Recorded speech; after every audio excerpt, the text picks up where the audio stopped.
Welcome to Winning the Game of Life. Known as Jungleman at the poker table, Dan Cates has gone from being the bag boy at McDonald's with no friends and a dead-end future to winning over $11 million in online poker, over $7 million in live tournaments, and is a World Series of Poker champion. He has found fame, fortune, been to incredible places all over the globe, and connected with some amazing people.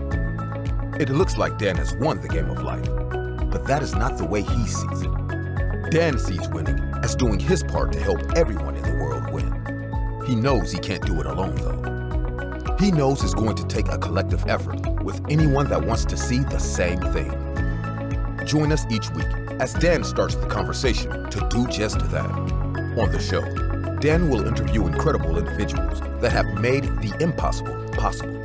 Those that have won the game of life, and those that want to help others win as well. Hit subscribe and follow Dan's journey on Instagram at @TheDanCates.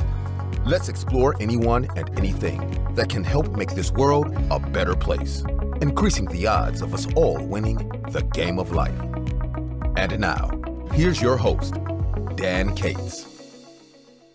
What's up, everyone? This is Jungleman, otherwise known as Dan Cates, and I'm here today with Muskan Sethi, who is the first female professional poker player from India, and I think one of the first Indian professional poker players as well, who's also won a national award and is an entrepreneur as also.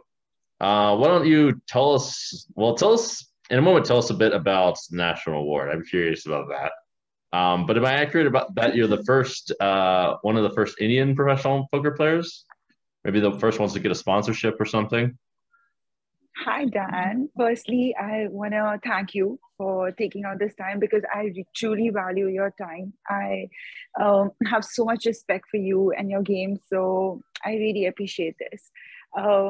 Secondly, yes, actually what happened in India, there was this first ever professional team of poker players that was formed, and I was a part of that.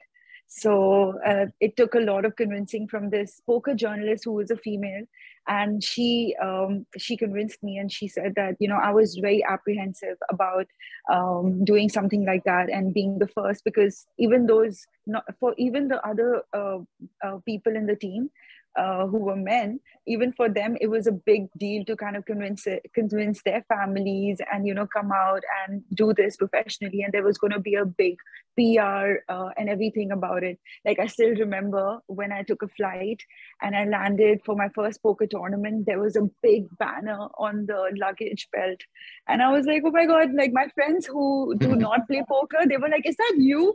And, you know, I'm like, no, that's not me, I'm hiding my face. And I was really, I didn't know how to take it back then. So that happened. But to be honest, I really promoted the game a lot in India. And it was a selfless act because when I was the lowest in my life, this game really like brought me back from the ashes. And so it was something that I felt that it is something that everyone should learn. Every woman, man, like it's not gender biased. It's not age biased. It's like this game is a mind sport, and everyone should experience it because it's going to teach you something or the other about life or your, you know, day-to-day business that you go about. So I really promoted the game hard, and I, you know, was donating half of my winnings to a very special cause that's close to my heart, which is animals and dogs. I love dogs. So I was doing a lot for. Yeah, and then when that happened, I guess the government took notice, and I was very fortunate to be inducted in this very prestigious league of women, and who were first in their field to enter a male-dominated field. And I was inducted as the first female professional poker player. And so that was actually a first national award for poker anywhere. So it became a big deal, and it's still one of the most, you know, treasured moments of my life also, you know, going and receiving this from the president of India, meeting him and sitting in. And, you know, the craziest thing was I thought that I'll be an alien there, which, I mean, of course I was, but because if you compare my life struggles to the women who were actually there, was it was really, I told myself that day that you have no excuses for, not doing anything that you want to in life, compared to the kind of things that, I was exposed to that day. But it was interesting that a lot of people came up to me and said that, we respect poker as well. So I am that person who dreams that, India could accept poker as a mind sport, and just how America celebrates poker, and how this, this is the reason, the love for the game, that I come all the way from India every year to be a part of this prestigious poker battle. I imagine the possibilities in India with 1.3 billion people. If poker is a mind sport there, I mean, we can also have the biggest World Series. Awesome. I didn't realize it was like it sounds almost like a social justice cause with the way you're talking about it. Yeah, you and I are like a bit on a similar path, and that's how we connect, because we talk about our purpose in life. We talk about, a real motive behind the things that we do. It's all about giving love out there to the world selflessly, and that is something that's been inculcated in me through my parents. And I lost them too soon. So that was something that basically, taught me a lot. And my siblings, because, we went through this together. And my mom, oh my God, like I am, she's she's my inspiration. She's my hero. And, she was here today. I'm telling you, she would have been attending all these poker series with me. She would have come along. And my dad, he introduced the game to me. He was the first person to show me poker on TV. And he never played cards himself, but he was a pharmacist, and he was like a geek. He used to sit with his science buddies. And the reason why a lot of poker players cover their necks, and they try to not be they hide tells, and there's a lot of science behind the poker face, right? So my dad and his friends used to talk about that, like how the the heart rate goes up and down in the situations when we are excited. It could be a bluff, or it could be like super value nuts, so those kind of spots my dad used to talk about, and he used to sit and watch this when I was just 11 years old. So poker's been a part of my life since I've been conscious, to be honest. Like and then later also, I thanks to the way a poker has been broadcasted in the US, we were able to see it, and that's the result. I'm a product of that, actually. Okay. Well, I'm happy to spread more poker, and happy to play poker for charitable causes, and to have those in mind, and also as a way of like, well, it's also it sounds like a way of like finding a path in life, I guess you could say. Well, it's not really, Dan. I feel like if you want to be a successful professional poker player, you really have to go all in. You have to give in your everything. It's not something that can be just pursued as a hobby. But if you do it as a hobby, it's still doable, because I have done that. I previously, when I was a sports pro, I used to play professionally, and that did give me a lot of support to put in the volume and get out there and experience tournaments. But recently, I started this other journey, which was really like continuing my parents' legacy, and doing something that I really care about, which is dogs. I told you, this is something like I started a community for dogs in India years back when I just got into poker. So it's something that today all the startup schools teach you, that you need to start with a network, you need to start with the community, you need to solve a problem. That's what I have in hand right now. And the situation that I have is basically I'm trying to solve with it's through tech. And so recently it's been a new entrepreneur journey, which you and I have also spoken about. And it's a meaningful one. So and the beauty of it is that as a professional poker player that I'd been in the past, I'm able to kind of make a lot of calls as a CEO today seamlessly. And I'm able to evaluate a lot of things, and now poker's shifted back as a hobby, but it's always going to be my passion. But right now I'm actually dealing with the real sharks out there, so it's a different the real sharks. I mean, when you get out there in the startup world, it's a different game altogether. You realize, like, when you've been playing poker, I've been playing poker for all, like, so many years of my life, and even if I wasn't, I was studying, I was promoting, I was doing so much. But if I could go back right now, I just want to maybe study a lot more. Before I just come out and play so many tournaments and put in so much volume. I wish I could, like, the skill I have today is, I feel it's only come with time and experience. It's come with, like, playing so many hands. It's come with, like, going out there and playing with people from all over the world. And also with, trial and error. So that is something, like, I wish I could go back in time and just do everything right. Then, today I could have also been one of the successful poker players like you and all those people who are at the top. It takes a lot of study, it takes a lot of work. So that's the scene. And now I'm, like, really focused on making the other thing happen, which is, I told you, getting my tech out there.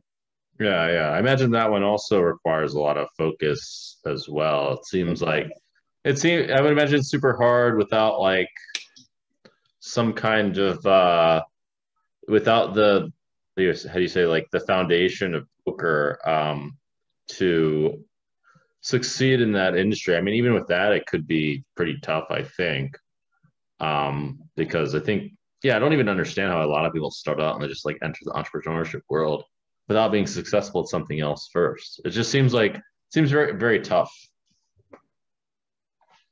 Yes, it does. And like you said, you mentioned your success. It's really important for poker players to kind of get that head start in the beginning of their career.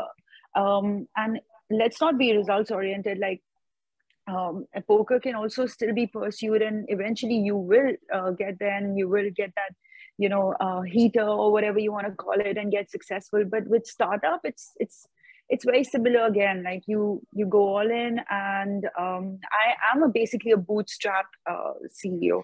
So my startup is with, I've got my family involved in it. It's got anyone who's a part of my team is super passionate about dogs. So what we're doing is, like, really, we're trying to solve a big problem. It's a very unorganized place for animals out there, and if we are able to succeed even in a small group of people, then I would really like to, take it further and go out there. And I feel like anything that you put your heart and soul into, you are going to succeed. And like you said that, you have had success in poker. I'm pretty sure now whenever you get into the startup world, even you'll have success there as well, because, it's about the player, right? It's about who you are. You're going to be making these calls. Right now you're making these calls on a poker table. Tomorrow you'll be making these calls in a boardroom meeting. So, that's how life can change for you. But I'm pretty, I'm very happy that I'm somehow able to balance this out. I've had a very good, like, when I was playing this summer, I felt really good at the tables. I was very happy with how I have transformed my game, how I have been studying. I was able to apply all the concepts that I've been, studying during the lockdown. And, nice. It was amazing. And I have a lot of respect for poker players, because, it's just such a beautiful mind sport, and it's so complex. And just like you, I mean, you're able to solve such insane spots, and not just Hold'em, but like mixed games, and like, like we've all seen that you became the champion again, the PPC champion. So, like, it takes a lot of critical thinking. You need to have like I feel like there's nothing, there's no luck, there's no intuition, there's no guts. All these things are just accumulated knowledge and training that we've been doing all these years. It's only trained and untrained. So that is what I feel that and then when I'm at the poker table this summer also, I've met a lot of people who are actually like entrepreneurs, or they're just they are big businessmen, and they basically come here every summer because this is something that keeps them going. It's something that keeps them competitive. So yeah, I feel like yeah, it's like it's a beautiful way to balance both these things. Well, cool. I appreciate your thoughts on What poker. about you, Dan? How's your How's how was your trip to India? my transit? I thought you were going to ask about my transition. I was going to say, I do think there's a bunch of crossover between entrepreneurship and poker. And as you said, but I do want to revisit that subject and also my trip to India. And a moment, I would talk a bit about India.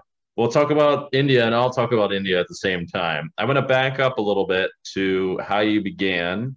Um, and like your loss, you lost your parents. How did this go from losing your parents to poker?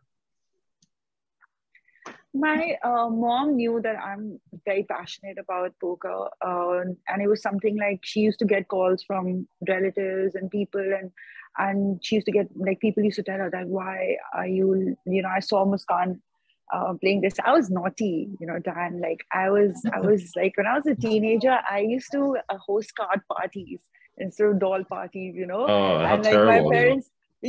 Come on, okay, I'm I didn't allowed, talk. I okay, didn't so realize I was talking to a bad girl. no, I was basically, I just loved cards. Okay, I started with this game Bluff. Hmm? Have you ever played Bluff? What's that?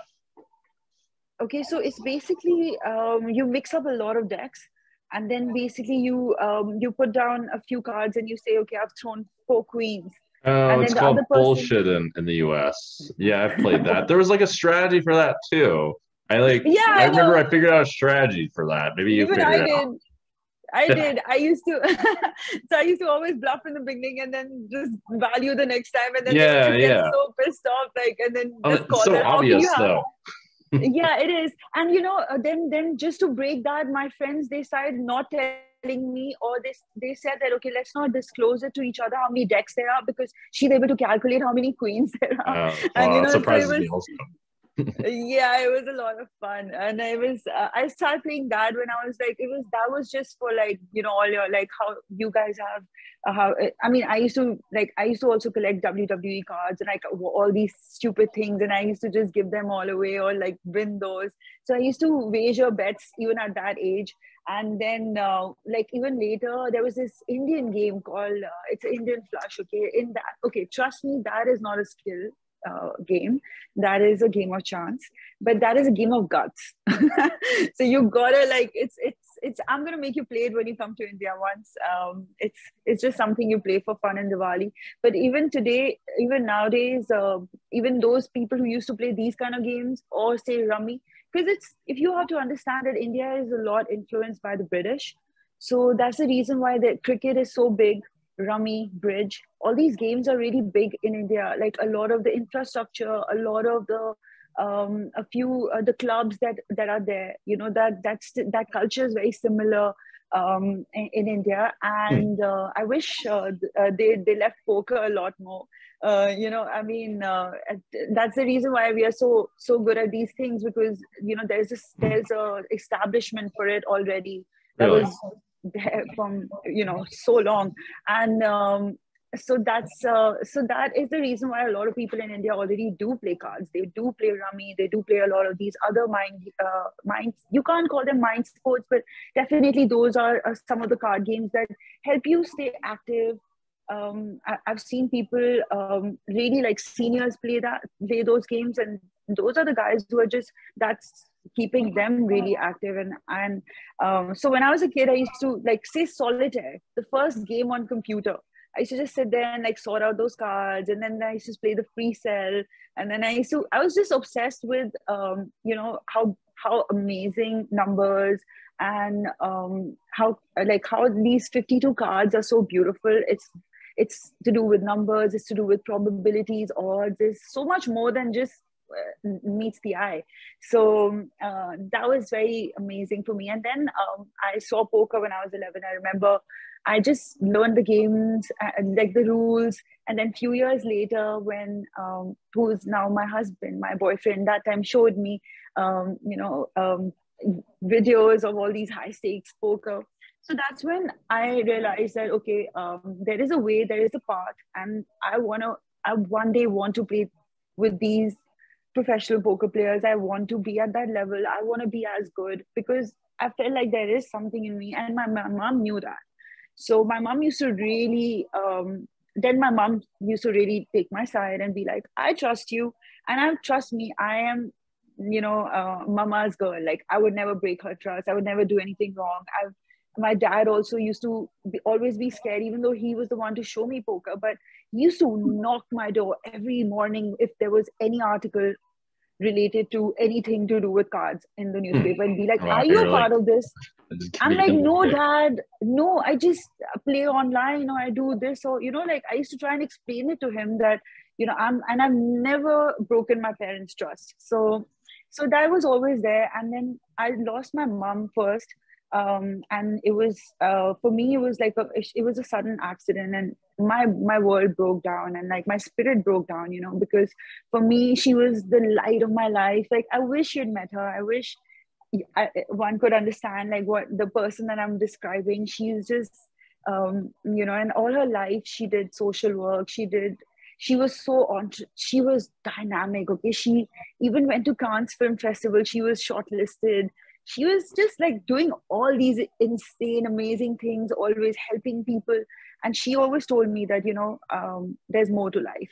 There's a purpose. And, we whatever we accumulate, accumulating wealth is not that important. As important it is to accumulate good deeds, and accumulate good memories.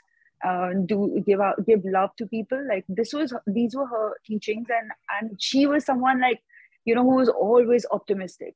Really? Nowadays, yes, always optimistic, always lifting me up. Like, that theory of you telling a plant that when you're watering a plant and you say good things to the plant, and it's going to grow and be all lush and green. I want to see if that's true.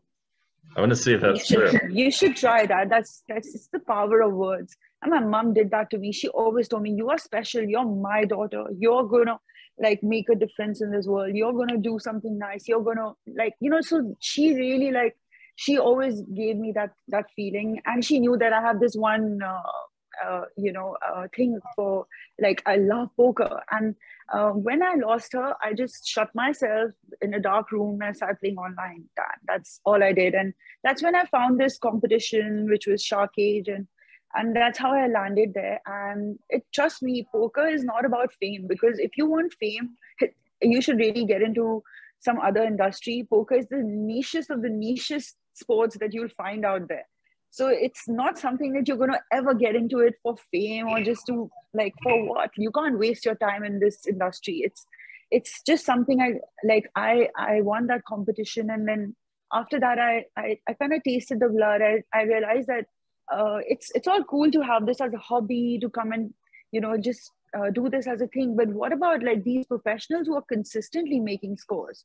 And that's when the brain, like, what my dad used to talk about, that how this is a mind sport, how this is, it is not a game of, it is more, it leans to a little more towards skill than, for sure. Just, yeah, my dad, 100%. Like, I can't tell you any person who came to my house, like my guy friends who came over, the first question my dad used to ask, and that time I didn't even used to play poker. That time I was just like, whatever, just doing, just happy in life, right? Just happy in my parents' presence and their aura and their love, just in that bubble. So basically, like, I was there, and my dad used to ask every guy who came to my house that, do you play poker? And half of the guys would be like, what is that? And then I remember my boyfriend saying that, yes, I do. And like, then my dad sat him down. What a character, what a thing to look out for.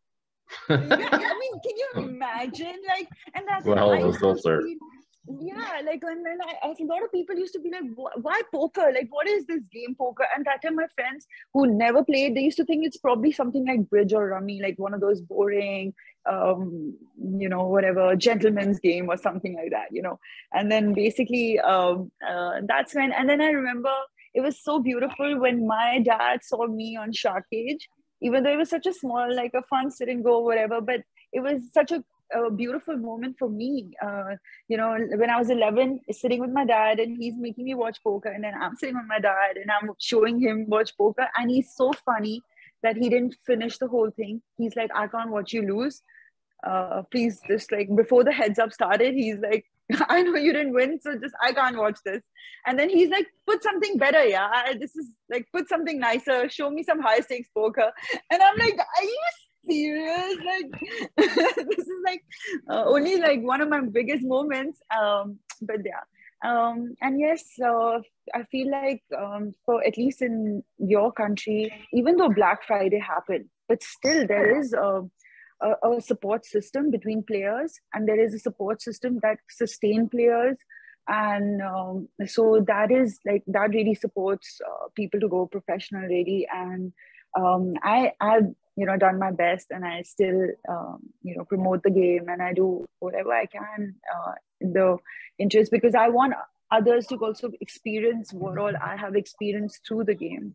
It does seem like you're very outspoken about it. I wanted to ask, I know in India, or at least from what I've read, that it's kind of weird because I've read that gambling is like a practice that ancient, I don't know about ancient, but princes and histories used to engage in, like the nobility in India used to like play all these kinds of games for gambling. And it's weird that they would be so not so receptive to poker, but receptive to or already playing all these other games. I don't really understand that. Or am I missing something? So I feel like, Dan, so let's not, okay, we all know that the casino, half the games that are there are in the favor of the house, that we all agree, right, in the long term. But there are some games that are actually a mind sport, which is maybe just poker qualifies as a mind sport. So in India, there was there's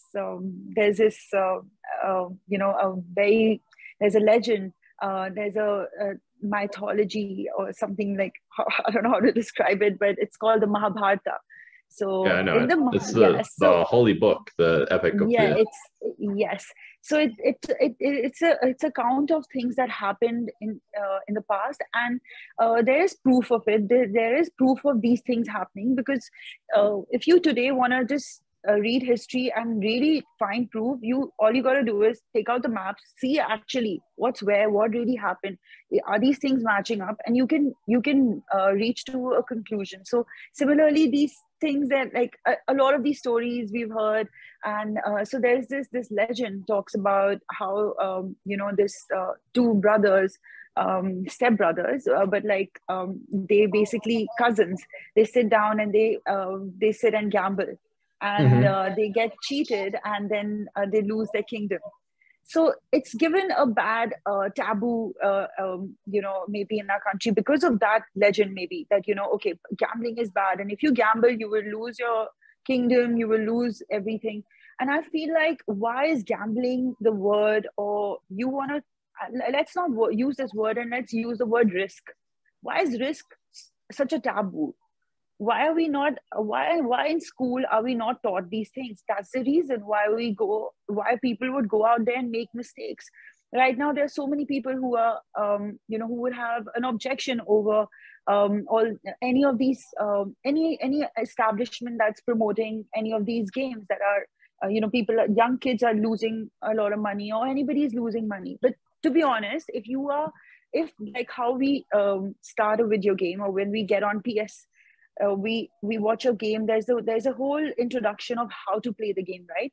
And then you get to it. There should be some way to prime a human mind to take risk.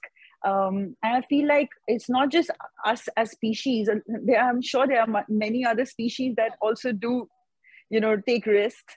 They do these things.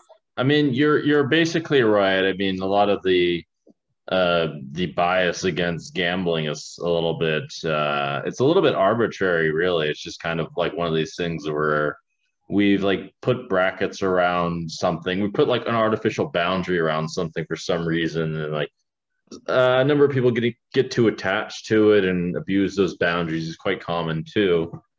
It is kind of stupid, frankly.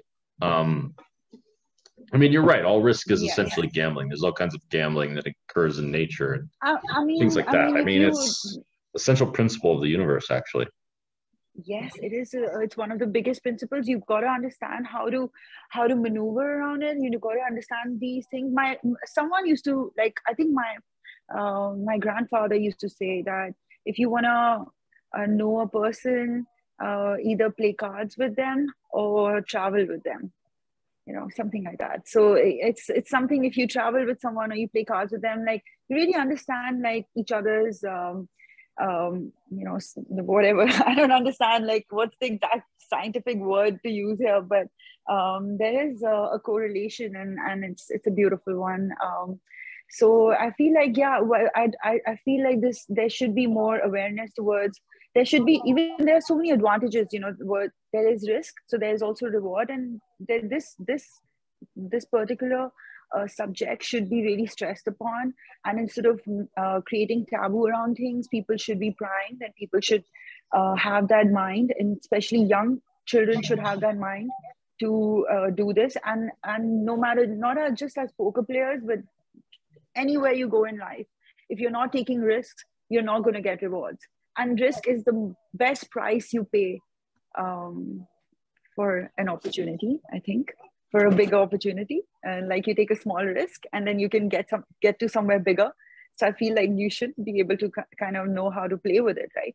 And a lot of poker players have solved that with how they take risks. Like, I remember asking you this question about bankroll management, and asking you about how does one survive, and how does one get to high stakes. And I mean, every poker player dreams about playing those higher stakes, and unless you gradually getting there, you won't get there. And how do you get there unless you're taking risks, and unless you are, leveling up? And so there's so much you got to understand, and you got to have a principle behind it. And so, yeah. Sorry, I'm just gonna ask some water. Sure. Well, I happen to agree with you. People should definitely know that that poker and taking risk is, well, it's one and the same, really. Even like, there's a lot of illusion of risk. Some things that are not risky at all, like having some shitty 9-to-5 job, which I understand you really wanted to avoid, which is smart. I also happen to play poker exactly for that reason, to avoid the 9-to-5, because I experienced it. It really sucked. 9-to-5 with no future, and just to grind some shitty job for a small wage really blows. For some people, poker will be a good escape out of that. And hopefully they won't have to take like some scary risk anyway to do that. Okay, I want to Dan, ask. do you really think people are going to choose poker because they don't want a 9-to-5 job? I feel like if you don't want a 9-to-5 job, then obviously, like, I feel the solution to that is just find something you love and do that, pursue that. I'm just, yeah. I agree with you. Yeah. I agree with you more or less. I mean, it's hard to like make this swooping generalization. Definitely, poker is not for everyone, but it's for some. Let's put it that way. It's for some people to escape the 9-to-5. They're that obsessed or that unique of a personality. I want to talk a little bit about a couple other things. Like, I want to talk about this national award. You said it was because you and like a group of other players were like the first like professionals or something. What was it for? It's called the Ramnath Kovind or something. Oh, you know the president of India. Yes, it is. Yes. Is that his name? I don't know what I'm talking about. Yes. So what happened? The government of India was anyway. They had this award called the First Ladies, and it was for a group of women who have been the first in their field. And you wouldn't believe it. They even had inducted the first woman in space, the first ever woman to start a $1 billion startup, the first woman to ever, be a bartender, the first woman to be a professional, XYZ something. Like, so they had all these, and it was like the first paratrooper, the first a fighter jet pilot, like these kind of like, categories were there.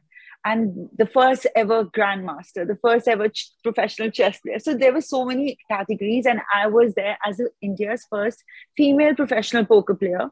And this award was for women. It was especially for 112 women who were the first in their field in a male-dominated field. So so that's what happened. And yeah, it was truly special because it took place in the Rashtrapati Bhavan, which is the president's estate. So, and then we all had like this 9-course meal with him, and it was like a beautiful, a full day of like lots of ceremonies. In fact, like it was like a part of like 2-3 days. So it was like first day of just like meeting everyone, and then like a lot of like so many parts to it. And then finally we met the president, and he gave a speech and he started crying, and he was like, really? Yeah, he was very emotional about it. His wife was sitting there, and he said that a nation is built by the women. And I'm like, because not just like not just a poker player or a grandmaster was sitting there or someone was sitting there. There were people from all walks of lives, and it was truly an inspiring moment for anyone who was a part of it. And when we went back home, like for me also, I always did not know what I'm really like what I've really gotten myself into.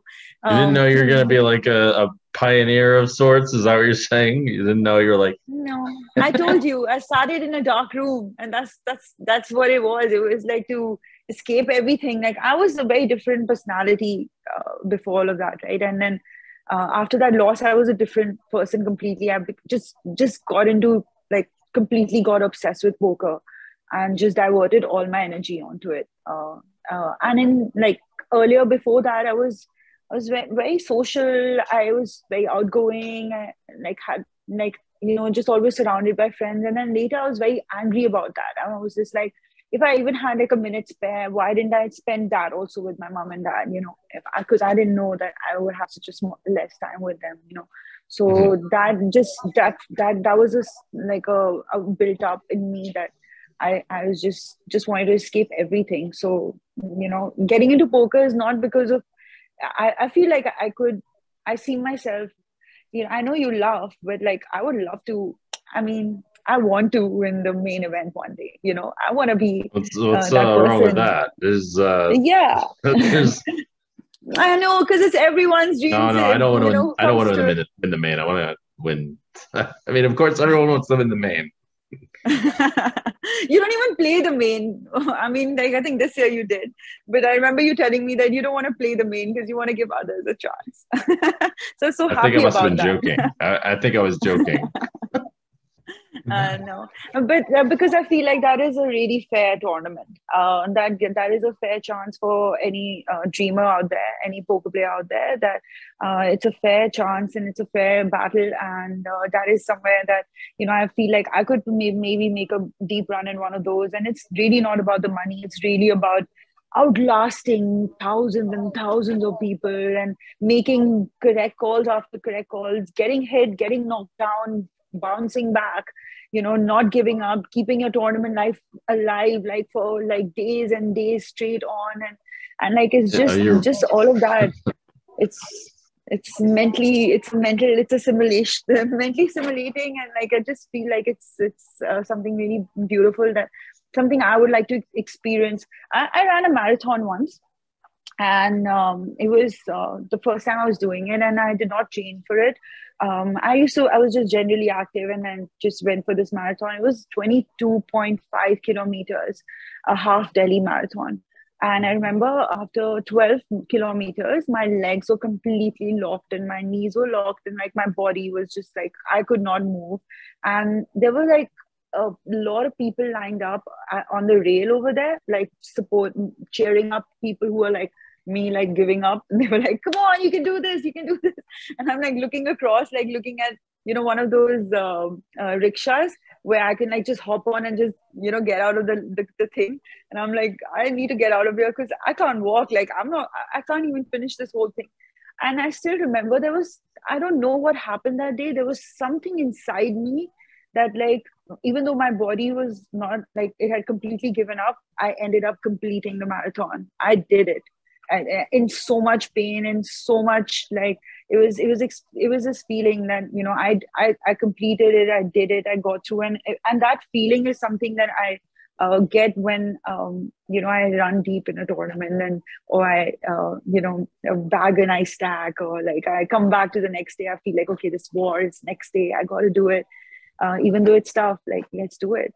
And that's it. And I have a lot of, like I said, I have so much respect for all the poker players who are out there, who are really putting in the work. It's amazing, and I wish I can put so much work in, and I can be as smart as them, as I would say.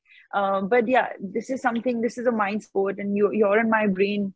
If we train it the similar way, we can perform the same way, right? So I strive to be as good as the top poker players, and I just really respect it. And I've played chess, I've played all games, I play all games. As like to me, poker is the most beautiful game out there. Oh, well, you're really about the love of the game, huh? It sounds like you're really about the journey and all that. Yeah. You remember I asked you also, I was like, how come Americans also love the game so much? Because, when I come at the World Series, I meet so many people who are just like, they just play like on their kitchen counters, or, I mean, back in the day when I was young, I remember I used to play cards. Nowadays, kids are on their, on their phones and stuff, like they game online. And they play with multiplayer. So even then it's a little bit social, but I used to, meet up people and like play cards. And then I also started multi-gaming online, but then I just, like for me, I feel like this is the best way to kind of grow also, and just, have in your life as a hobby also. Sure. Well, if you love cards that much, poker's perfect. No, so tell me, how come Americans love the game so much? Because I love the movie Rounders and Good question. Everything, like, yeah. I think it's just like the entrepreneurial spirit. Maybe it has something to do with that. Yeah, something to do with just the idea. I think it has something to do with the entrepreneurial spirit to some extent of America. I don't really know where the cards thing came from, but in America, you're kind of taught you can get what you want and you can work for it, and you have your dreams and things like that. Whereas I think a lot of countries, it's not really so visible, but here there's much more upward mobility compared to other places. I think that's a major factor, but I don't really understand why specifically poker. I mean, it's pretty big here. I don't know, maybe just, I don't know, it's more like a outlaw game, and people played it in Texas, and it was this like sort of underground thing, and then other people wanted to try to make money, something like that. That's my guess. Was money maker effect like the reason why poker blew up in the US? It was a big reason. It was one of the reasons for the booms. Yeah. I'm going to ask about something else. You worked with a mind coach called Elliot Rowe. I heard he's pretty good. I don't know much about what he does, but I didn't know that. How was your experience with that? Yeah, it was amazing. He is the one who got me out of all that I've been through. And it was really about not negativity, dealing with loss. And I feel like you will find negativity anywhere you go, and and even when you're sitting alone, there will be a devil on your shoulder and there'll be an angel on your shoulder. Just gotta listen to the angel. Just black out everything else. And I trust me, people who support you are so I was saying, people who support you are so important, and they deserve so much more attention than the ones that bring us down. So I'm look at you supporting all these healthy habits and stuff. Well, even you, when you come to India, you're always like learning all these new things. So like, look who's talking.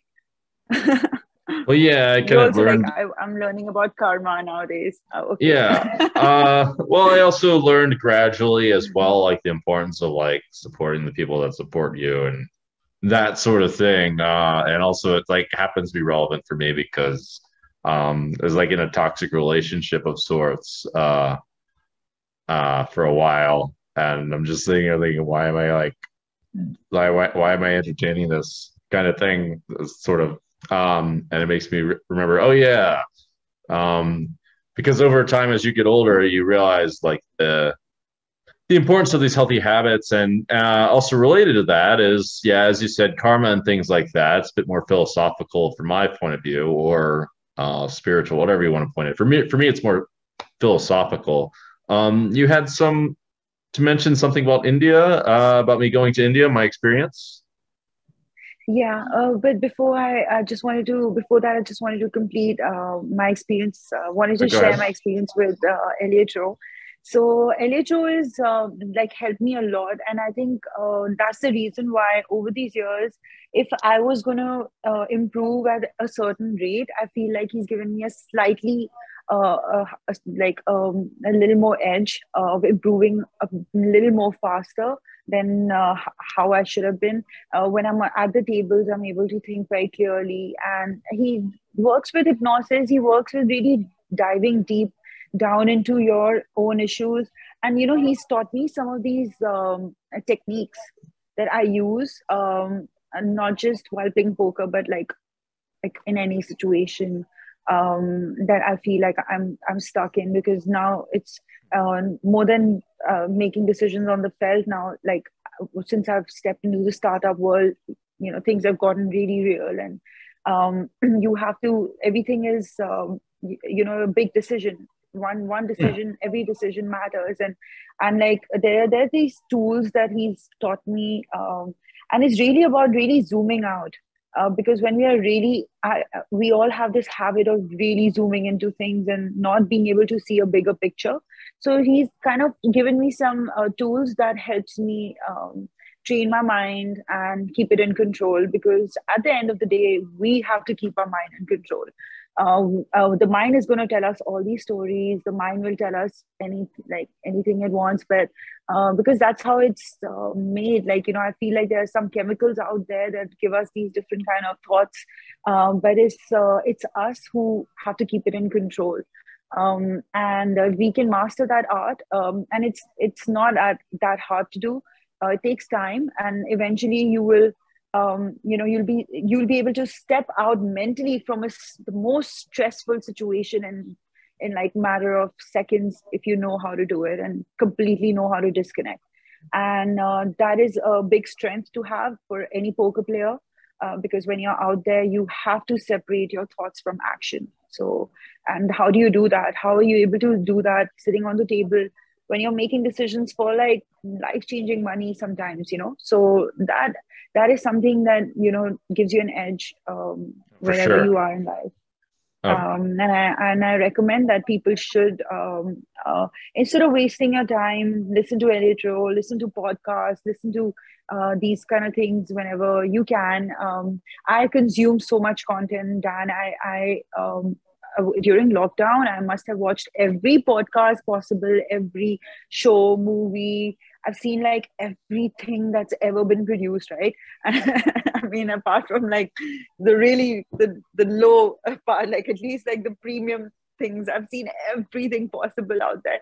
And by the end of it, I was really able to listen to just important records and accounts and memoirs of people, because there's only very little that our parents, our school, college, anything that we read, or whatever we grasp from our atmosphere can teach us. Sometimes we have to go out there, read books, read other people's accounts and memoirs to really understand what else can happen with life. So that is something that like I recommend Elliot Rowe to everyone out there, even if you're a poker player or not. And so yeah, he's amazing, and working with any mind coach is amazing. It's like, why don't people give mind that importance? I don't understand. It's like everyone is going to tell you go to the gym and work your body out, but what about the mind? Isn't this also a muscle? well, So I you got presume to work. it's often like therapy. Like people should get more therapy of some sort. Or mind coaches. I would presume it's like kind of like a specialized version of therapy, like oriented toward. No, No. no. If Okay. you have a mind coach, you would never need therapy. Okay. You become your own therapist and you are able to control your mind. Then you don't need A fair point. to Okay. So sit it's with like, someone and like just talk about life. You just know how to shut down. You go into the control room and you just, whatever you feel is wrong, you quickly fix it, you come back. You're the captain, you're in charge of your own ship. Okay. So that is what mindset coaching is. Okay, maybe it's more for like people who are healthy. I mean, everyone's got issues or whatever, but it's not so bad. It's overlooked to take therapy, or how do you say it? It's got some I forget the term, but people look a little bit down on it. But I understand what you mean, like, because people, I don't know if people do still look down on it, but like depression is also one of these things, right? That people, it's such a big taboo, people don't talk about it, but deep down everyone gets depressed, like, and then they don't know how to deal with it because it's something not spoken about, or it's something that's just not normal to discuss. So, you know, you just keep it to yourself and you deal with it all by yourself. So that is the thing that and the same thing happened to me when I told you that when I was dealing with loss and I was dealing with just becoming just trying to get out there, because, you know, for me, I don't know how to express it. I don't know. Some people have, everyone has a soulmate. They find their own soulmate. My soulmate was my mom, and I'm just 1% of what she was, like her personality, her aura, anything that, like, you know, her.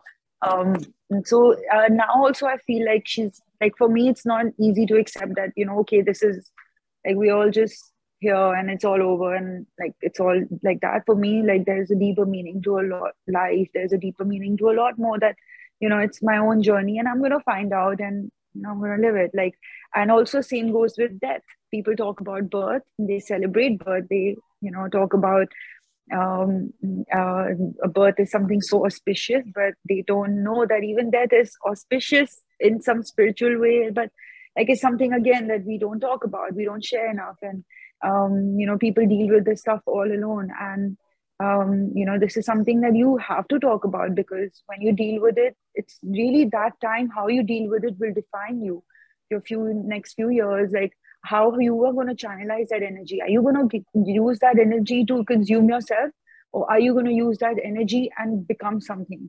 It's really a make or break situation for anybody who deals with deals or is in a low moment in their life, you know. So it's important to talk about these things, and family and people you love and things you care about. It's something you need to, you know, openly talk about, because that's really something that matters. Everything else is all just pretense. What is the social media, all this, like, what is all this? Like, sometimes, like, for me, when I lost my mom and like the world was still operating the way it was, for me, it was like, that was a wake-up call for me, that, you know, life moves on. So it's something that, know what you're dealing with, only you're going to deal with. So it's something that if something excites you, it's for a reason. If you love someone, it's for a reason. It's very special. You know, when you meet someone and you feel happy, you feel nice, it's something special. And yeah, sorry. We again, well, definitely give the people attention, or that are supporting you. And a mindset coach, I can see how, like, controlling your mind is very useful. I mean, obviously people should know that, or there should be more awareness for doing that. Definitely in poker, and anyone who's listening should take note of that idea for sure, involved in poker or entrepreneurship. I want to talk a little bit about your entrepreneurship and your social work. Would you say poker has, well, you're saying even like Elliot Rowe was helping you for that. I'm curious how, and I'm also curious how poker has helped in that domain, and, well, especially entrepreneurship. I don't know if it helps for social work so much, or if there's any connection for you. Yeah, earlier was helping me out with social work also, because if I was doing any extra work and I was making like anything, I was supporting my cause. So that helped my social work. And now when I'm developing a tech product, so I'm dealing with coders, I'm dealing with all sorts of developers, PMs, and I'm dealing with, you know, if you're the CEO of a company, you are in everyone's business. You are everywhere. Like, It's like playing different stack sizes, the different situations. It's actually like poker. It's crazy. So it's and it's a lot to do with people's skills. It's a lot to do with a lot of times my developers, they just bluff me. They'll tell me it's going to be done, or they tell me that it's done. And it's something that I have to follow up, and I just know that, I have to call it and be like, okay, no, this is not, you can't do this to me, buddy. They've got they've got some devices for this, by the way, or some devices that help like toggle to make sure people are working. So they have to sign in and give a toggle report to show what they do. There's a few things that can help with this sort of thing, or you can hire someone to oh yeah, of course, there's so many tools out there nowadays for startups. There's so many tools that you can organize in real time. You can see each other typing, you can see each other working on different concepts, and you're like putting sticky notes together in real time with each other and sharing those boards. So I know what you mean, and I have honestly been on all of this, and all these months. I was just like, from when I was playing poker, my timings were completely flexible. I was my own boss. Now that I'm an entrepreneur, I'm again my own boss. But here, my time has now become very, very precious, and now just like trying to wake up like super early, and I have to be up before my team. So I have to be the one to say good morning to them before anything, and just make sure that the day will fall the way I wanted to. And by the end of the day, I'm able to take out that much productivity from everyone and keep everyone in sync, keep everyone happy. Dan, you don't understand. People just want work out of like, firstly, my team is like team. We are a crew. Like I have given everyone equal respect. There's there's no seniors, juniors, nothing. Everyone, if you're creative, if you have that in you, you're respected, and you're loved. But there's one thing that I have to do so I've been reading a lot of books. I read a lot of books on like how other CEOs have navigated their journey. People who, were not from that background, but then got into it, and how did they do it? So there's a lot of encouragement involved. You have to encourage your team. You have to make sure that you keep following up the progress. And then at the same time, you have to there are a lot of things that you have to do for them to be happy. You have to give them that environment to be productive, which in return will be productive for you, and then in return productive for the business. So that is something that you have to do. And so dealing with codes, we're dealing with I'm right now, there was this whole phase of like QA where people were just hundreds of QA engineers were just taking out bugs. We were just sitting and fixing all the bugs. And the thing about tech is you go to fix one bug, and then you're going to spoil like 5 other things. And it's just that's how it is. So annoying. So it is, and it's crazy, and you have to follow up this all the time, and it's because it's your vision, and it's like only me who out there, because it was definitely my mom's idea in the beginning. She always wanted to do something like this, and it was my vision when I started the group. And then I said, okay, I want this app to come out one day, and now my app is like in its and that almost about to get deployed, you could say.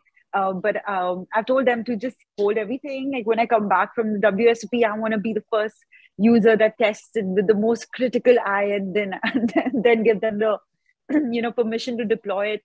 But that is something that's it's been very interesting to kind of like handle that. And at the same time, you have to be so open. It's again like poker. You have to solve problems. Everyone is going to have problem. Everyone's going to come back to you and say this cannot be done, and you won't believe it. But you got to be realistic. Like a lot of people will come and tell you it can't be done, and it actually can't be done. But there's this one guy in my team who is that Yes Man movie. He's like Jim Carrey from Yes Man. He makes anything happen. He is my like I hate to have favorites. I don't want to have like favorites, but like clearly I'm a favorite.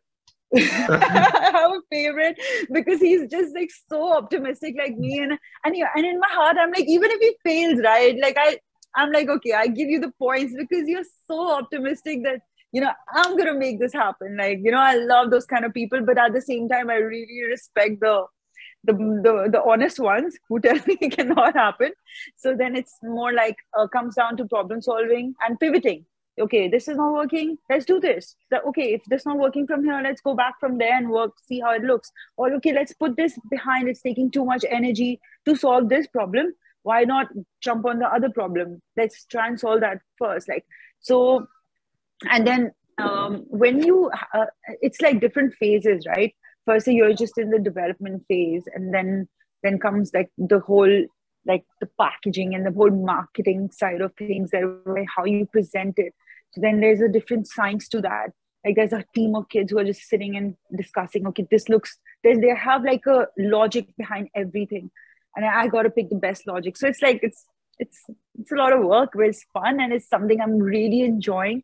It's exactly like how excited I used to be while playing poker. I am that excited, and life is exciting again, because I'm always happy when I'm working. When I'm doing something that I love, I'm on cloud nine, and that is like, for me, Definitely, like work is life.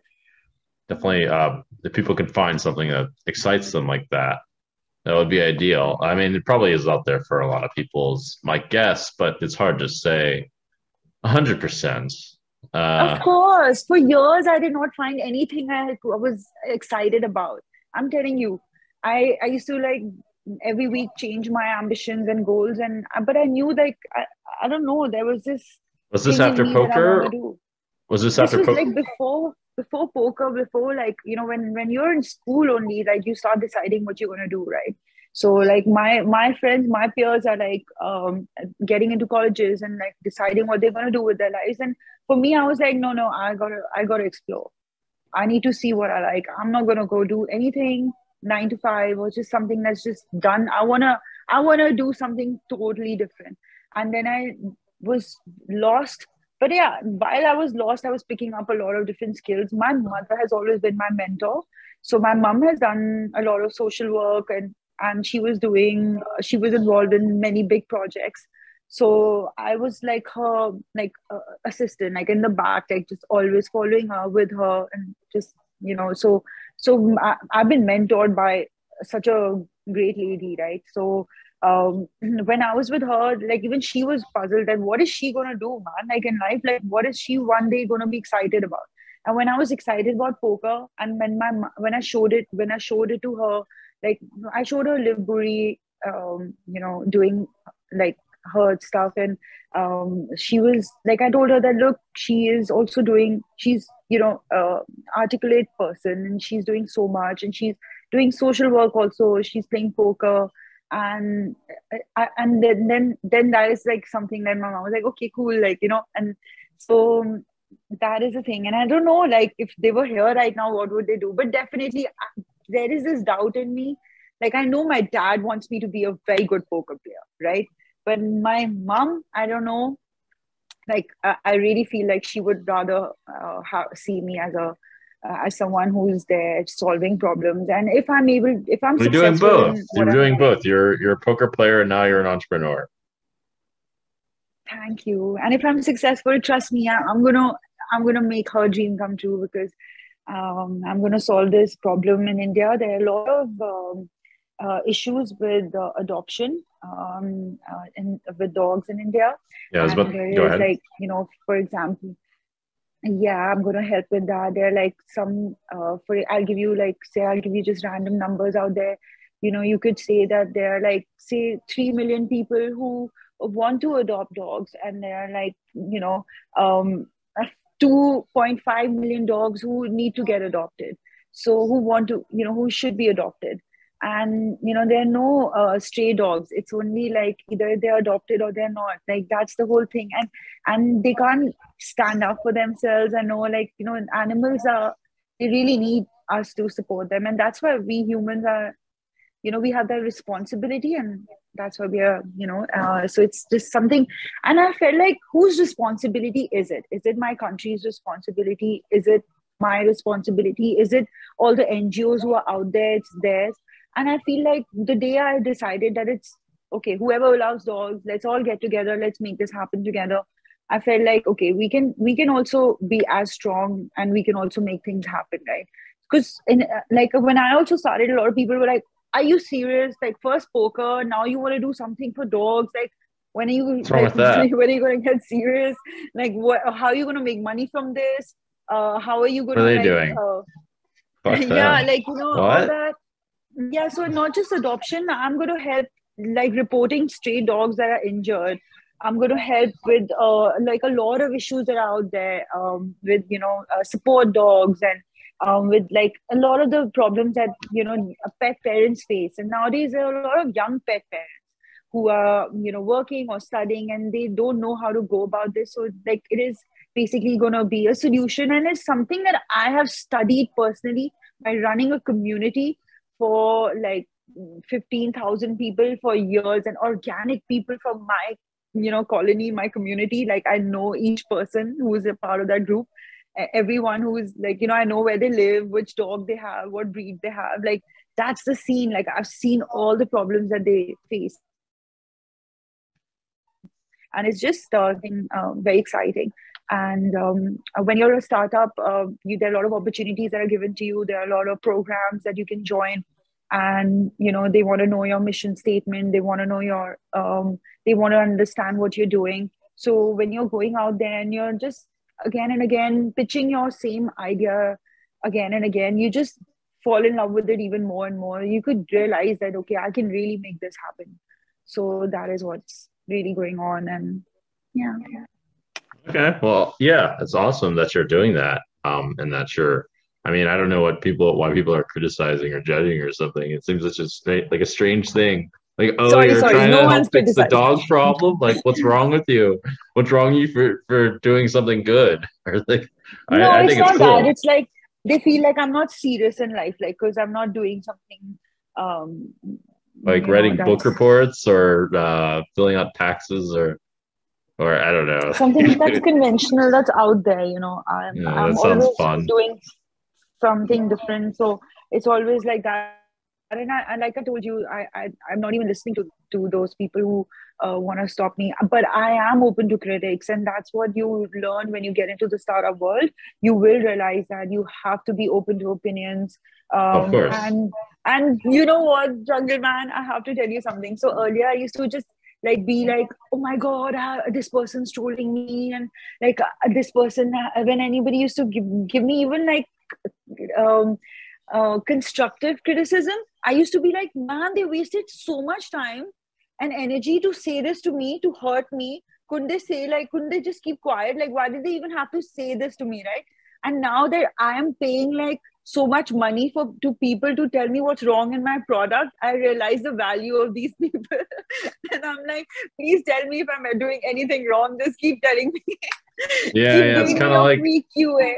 it's kind of like in poker when like the other guy gets mad and like criticizes a bad play you made. You're like, oh, it's kind of a good thing in a way if you can just like forget about the anger and just focus on the actual feedback if they're actually right. Uh, Yeah, true.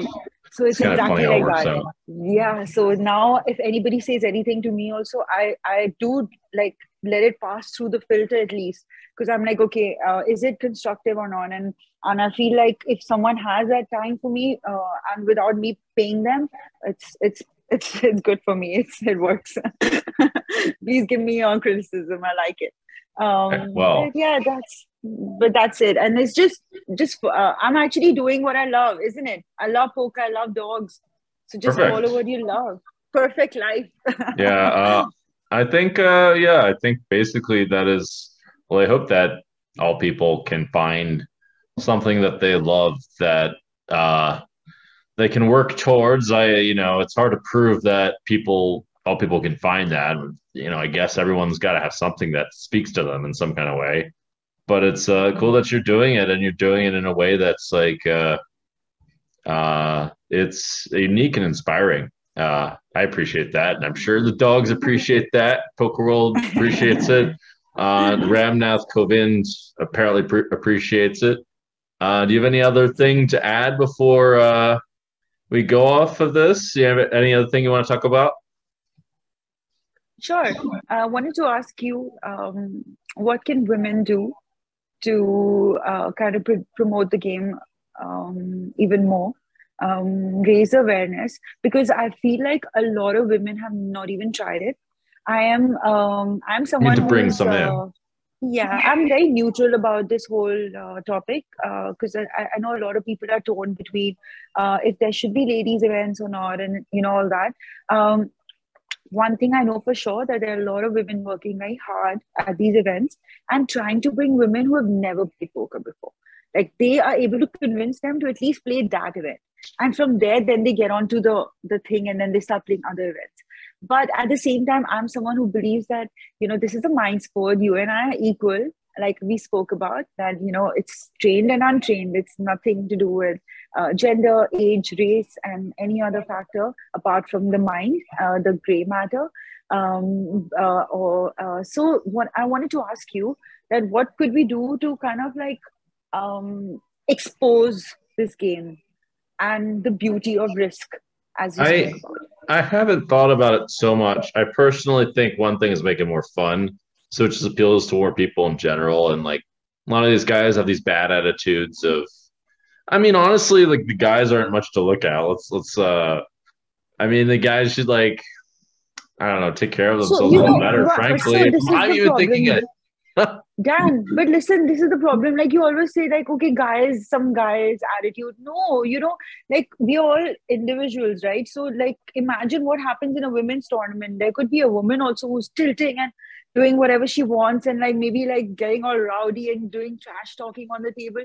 And there could be like someone sitting very gracefully, and that applies to even men. There's some men who are so graceful and like they're just quiet. There's some men who are like robots. There's some men who are like really loud. Like, so it just depends on individual's personality, and it's really nothing to do with the environment or anything as such. I just feel like we need to be more innovative in how we promote the game, like in general, like how we get it out there. Like, imagine I saw it because they showed some WPT, televised old WPT, and my dad was able to see it. And then I saw it next to him, right?